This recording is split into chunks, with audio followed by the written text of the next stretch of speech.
ในตอนเช้าของวันที่7มังกรผ่านมาทานคำประดิษฐ์เข็มมานิดหัวหน้าแผนกแถลงข่าววัฒนธรรมและท่องเที่ยวนครหลวงจันทร์พร้อมโดยคณะได้ลงไปสำรวจเบิ่งโครงการที่จะปฏิสังขรณ์พระธาตุทินซ้อยซึ่งตั้งอยู่บ้านปักงืมเมืองปักงืมนครหลวงจันทร์พระธาตุทินซ้อยแห่งนี้เป็นพระธาตุที่เก่าแก่ซึ่งสร้างตั้งขึ้นในปี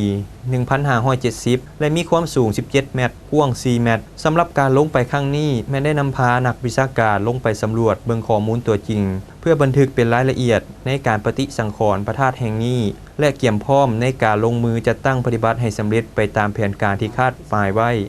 ซึ่งจุดประสงค์มาเมื่อนี้เป็นเพราะเขาได้ขึ้นไปสำรวจ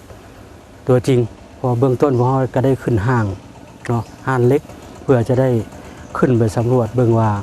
แต่ละส่วนของพระธาตุนี้เรามีองค์ประกอบนั่นใดจุดที่แตกแหงจุดที่เฮ็ดให้มีการสุดโทรมมันและเบื้องลวดลายต่างๆที่เป็นมาของพระธาตุองค์พระธาตุนี้มันติดพันกับเขาเอิ้นว่าฝีไม้ลายมือศิลปะของอาณาจักรลาวล้านสร้างแนวใดแล้วเป็นพวกเขาจะ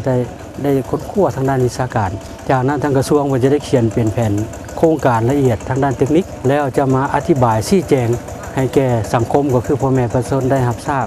ซึ่งผ่านมาพวกเขาก็ได้ปลุกระดมให้ประชาชนเขามามีส่วนร่วมแล้วเพิ่นก็ได้เอาใจใส่เฮ็ดได้ส่วนหนึ่งฉะนั้นในมามื้อนี้ก็พวกเขาได้เบิ่งเห็นตัวจริงแล้วจากนี้ไปพวกเขาก็ได้เป็นเขียนโครงการละเอียดแล้วก็จะได้เฮ็ดเป็นโครงการนำเสนอทางด้านแผนงบประมาณแผนวัตถุเราจะได้นำเสนอต่อการนำเพื่ออนุมัติและทำห้องออกเป็นทางการจากนั้นก็ได้เปิดกระบวนการที่จะเขาเอิ้นว่าระดมจากมวลชนทั่วไปมีส่วนร่วมในการปฏิสังขรณ์